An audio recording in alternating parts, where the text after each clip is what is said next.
Good morning. So I'm Campa, CMO of App Annie, and my company tracks mobile apps, the millions of mobile apps in 50 countries around the world. And this gives us a great view into the key trends that are happening in mobile apps, and I'm going to share some of those trends with you today. All the data that you'll be seeing is based on App Annie data. So a couple of key takeaways. The usage of mobile apps is really skyrocketing around the world. On average, worldwide, we now are in apps 2 hours per day, which is pretty incredible. And that's on average. That means the heavy users are in apps 3, 4, 5, 6 hours per day, which is pretty incredible. At the same time, we are using more and more apps. Over 30 apps per month are used by the average user. It was often thought that most people just use just a few apps, but it's not true at all. There's 30 apps being used per month. Now, if you look at some of the trends that are driving this type of behavior, you see mobile devices. There's currently 3 billion mobile devices in use worldwide at the end of 2016. That number is going to grow to 6 billion by 2020. Now, there's only 7 billion people in the whole world. So that means by 2020, virtually every man, woman, and child is going to have a mobile device, which makes it great for companies that are trying to reach their customers. At the same time, downloads is increasing dramatically. Last year, there were 149 billion downloads worldwide. These are new installs, not reinstalls when you upgrade your phone. That number will more than double to 304 billion by 2020. So a tremendous amount of downloads. That's led to a lot of usage. In last year, 2016, there was 1.6 trillion hours of usage in mobile apps, which is incredible. And even that is going to double as well to 3 trillion hours by 2020. You'll see that usage leads to monetization and leads to revenue. So last year, there was $62 billion booked through the app stores. Now, this is just app store revenue that goes through the app stores from Google and Apple. It does not include your coffees from Starbucks. It does not include your Amazon.com purchases. It does not include your Uber rides. This is just through the app store. And even that number will double to 120 billion by the end of 2020. So all the metrics are skyrocketing. And you see this trend of downloads, then usage leading to monetization. And that's a very important trend for anyone who's in the mobile app business to understand. So what we're going to talk about today are some of the key trends that we see in some key industries. For example, banking is a really fascinating area that we've been tracking, and we're seeing great uptick in usage in banking. Travel apps as well are maturing and being used not just for travel, but also for things happening while you're on trips. And retail has been huge as well. Particularly in Asia, shopping via mobile apps is incredibly popular. So let's look at some of the latest trends. Now, this is, I mentioned, the app maturity model. And this is a model that we developed at App Annie that shows the progression of markets, shows the progression of categories, and shows the progression of apps. The first thing you have to start with are the downloads. You've got to get people to download your app. You've got to get people to use it, either through an acquisition strategy or by optimizing for the App Store, or by marketing apps through maybe your bricks and mortar stores if you're a retailer like a Muji or a restaurant like a Starbucks. You've got to get people to download your apps. Now, that's just the first start, because if people don't use your app, then what's the point? So what we have seen is successful customers or successful companies in the mobile app business really understand the customer experience very well. And they are great at driving more and more usage. And you're probably familiar with apps that you downloaded, tried it a few times, never went back. And you're probably familiar with apps that you use on a daily basis. Those are the kind of apps you want to be. And then ultimately, that usage will lead to monetization. We see this model again and again and again.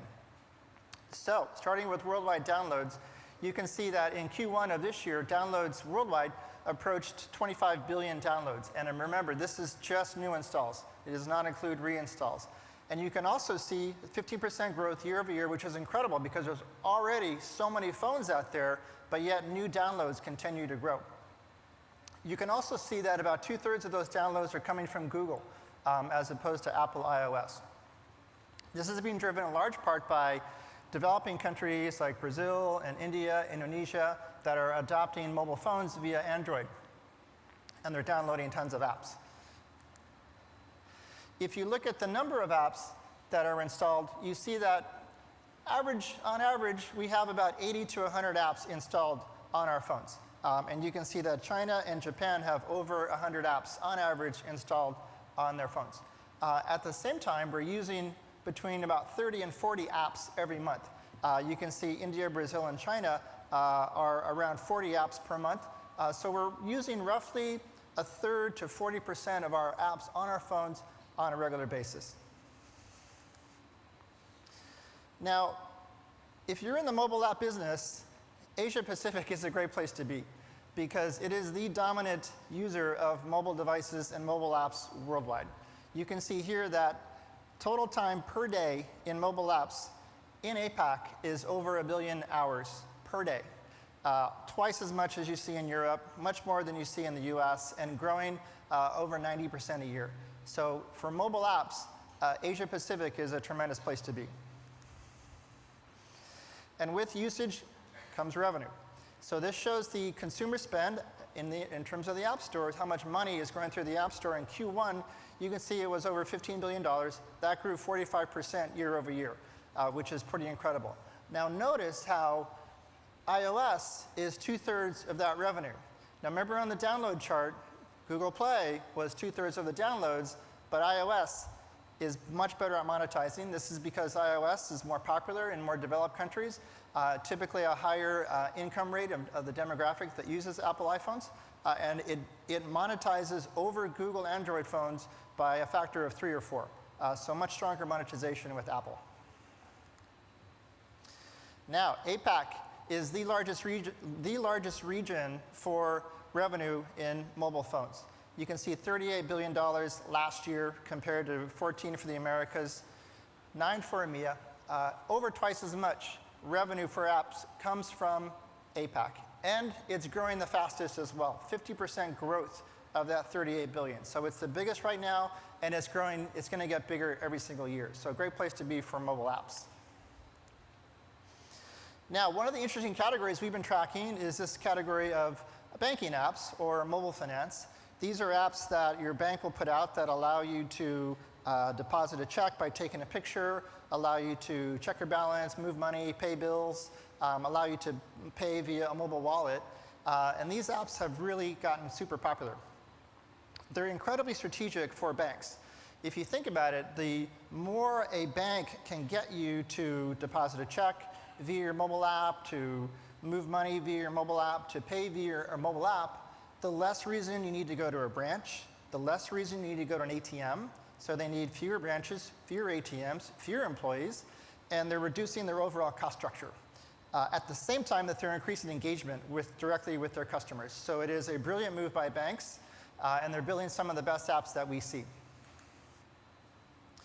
This shows worldwide downloads by category, and you can see mobile apps, or you can see finance apps are growing, one of the fastest growing categories outside of gaming, 51% growth, and we expect that category to greatly increase and start to rival some of the top categories in the space. Now, sessions in apps reached over 100 billion sessions last year in Asia. Again, Asia, super, super heavy users of mobile apps, heavy users of financial apps, and you can see that they're more than twice as much as Europe and almost twice as much as the Americas, and growing by over 100% a year. Now, we also see, looking at individual countries, the number of sessions in banking apps in Australia, in South Korea, is approaching 25 to 30 per month, meaning that these apps are being used almost on a daily basis by their users, which is pretty incredible for a banking app. That means they're being used for pay, like a WeChat or an Alibaba or an Alipay, and they're being used for basic banking transactions as well. So incredibly popular apps. Now, let's look at travel apps as well. Travel apps are also doing really, really well. You can see over 3 billion downloads, 50% growth over the last 2 years in travel apps. And what's happening here is, and you can see usage, Southeast Asia, 250% growth in usage. South Korea, India, almost 200% growth in usage. And what's happening here is we have become very comfortable booking travel via mobile apps, which is great.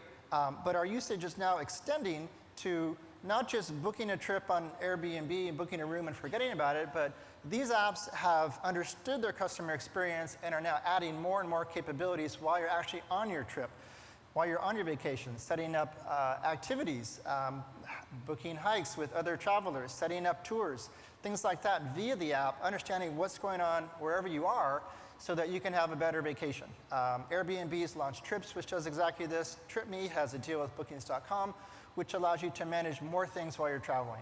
That drives usage, that drives monetization.